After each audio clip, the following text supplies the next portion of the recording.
Why Jaime Lannister's Azor Ahai, the prince who was promised.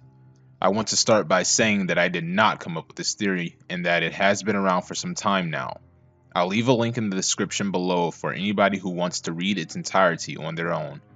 Secondly, this theory is based on the assumption that Game of Thrones is adhering to Norse mythology and therefore does not work as well if it is not. Now, most people believe that Dany or Jon will be Azor Ahai. Some even believe it is Bran. But I believe that Jaime Lannister also has a very good chance of being Azor Ahai, as not only are there some clues pointing towards that, but it would be a nice twist from George R.R. Martin to make somebody that isn't as popular as the main characters to become Azor Ahai. The first clue we have is that Jaime Lannister lost his right hand, and in the mythology, a character named Tyr, who is the giant who wields the flaming sword during Ragnarok, also doesn't have his right hand. This is a small clue, of course, and Jaime losing his hand may have just been a way to humble him and give him character development throughout the series. Secondly, it is said that when the red star bleeds and the darkness gathers, Azor Ahai shall be born again amidst smoke and salt. This may sound like the red comet we see when Dany hatches her eggs, but is that comet actually bleeding? I don't think so. In fact, there's another allusion to this, and it has to do with House Martell having a red sun pierced by a golden spear as their sigil. Now that we're talking about House Martell, it's very obvious which star bleeds, and that would be Oberyn Martell, as he is crushed by the mountain in a very gory way. This leads to Jaime freeing his brother Tyrion and telling him about Shae, which in response Tyrion calls him a cuckold. In the Norse mythology, Tyr is referred to as a cuckold by Loki while insulting the guest. So now we have, when Oberyn Martell dies and the darkness gathers, Azor Ahai shall be born again amidst smoke and salt. For our next clue, the darkness gathering could actually not be the White Walkers, as they represent ice as dragons represent fire. But the darkness could actually be represented by Bran gathering with Bloodraven beyond the wall, as the three-eyed crow can easily mean darkness for many reasons that would take an incredible amount of time to explain. Example, three-eyed. And Bran was told this exact line by Bloodraven in A Dance with Dragons. The strongest trees are rooted in the darkest places on earth. Darkness will be your cloak, your shield, your mother's milk. Darkness will make you strong. Sounds like some Anakin turned Darth Vader type of dialogue. Jaime is also likely to be the light, as he is described in one of Bran's visions in A Game of Thrones. One shadow was as dark as ash, with the terrible face of a hound. Another was armored like the sun, golden and beautiful. Over them both loomed a giant in armor made of stone, but when he opened his visor, there was nothing inside but darkness and thick black blood. Now the first guy is the Hound, the second Jaime, and the third is Gregor Clegane. But it is worthy to note that Melisandre once said that shadows are a product of the light. Jaime is the light out of these shadows, as he is armored like the sun, golden and beautiful.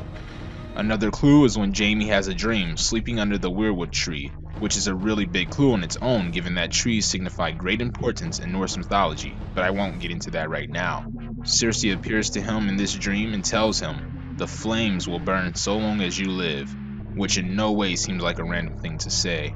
So now we have, when Oberyn Martell dies and Bran meets the three-eyed crow, Azor Ahai will be born again amidst smoke and salt. It should be noted that Tyr is recognized as the god of war and the god of single combat, which could only be referring to so many characters that are still alive, likely meaning Jaime, who even though is missing his sword hand, is still known as one of the greatest swordsmen to ever live. If we plug in Jaime's name now, we get, when Oberyn Martell dies and Bran meets the three-eyed crow, Jaime Lannister will be born again amidst smoke and salt. Jaime Lannister could have been born again, starting with when he took a steam bath in that incredible scene in Season 3 with Brienne, where he revealed his true reasons for killing the king, which in his mind and anybody with any sense would say that he saved a large portion of humanity, as the entirety of King's Landing would have been roasted to ashes by wildfire. Tyr himself ends up fighting against the darkness in order to save all of humanity, even the bad people along with the good, which could also mean something about the many-faced god, but I won't go there in this video. The steam in the bath could represent smoke as it becomes so hot for Jaime that he passes out, And the bit about salt comes into play when Jaime is sitting down eating ham with Brienne and Roose Bolton. Just before this scene, Stannis and Renly are parleying, and when Renly is told that Stannis is Azor Ahai, he asks, "What is he? A helm?" Just before the cut to Jaime eating ham. It should also be noted that this is one of the episodes that George R. R. Martin himself helped put together. So finally we have, when Oberyn Martell dies and Bran meets the Three-Eyed Crow, Jaime Lannister will be freed from prison after dinner and a bath. Seems pretty lackluster, right? But that's just it. Not everything will be some great revelation. This is actually more human than a lot of things within the series itself, especially when dealing with prophecies. Azor Ahai is not supernatural, he is a human being who saves humankind.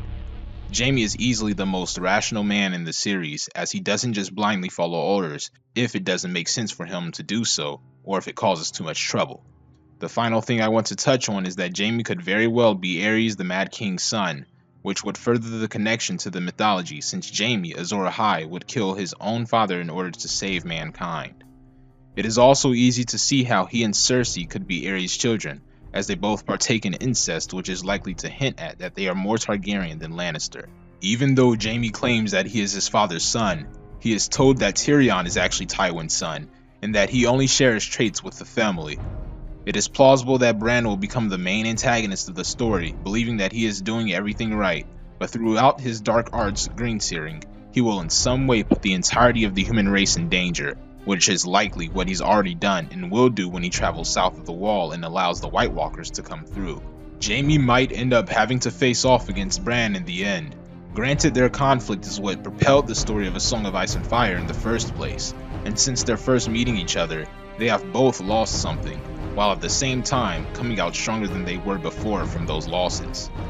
Lightbringer itself could be Ned Stark's great sword Ice, as it is likely easier to see in the darkness, and given that Jaime now holds one of the twin swords, with Brienne having the other, this is the sword that will shine in the darkness and stop the destruction of the world by the great evil to come.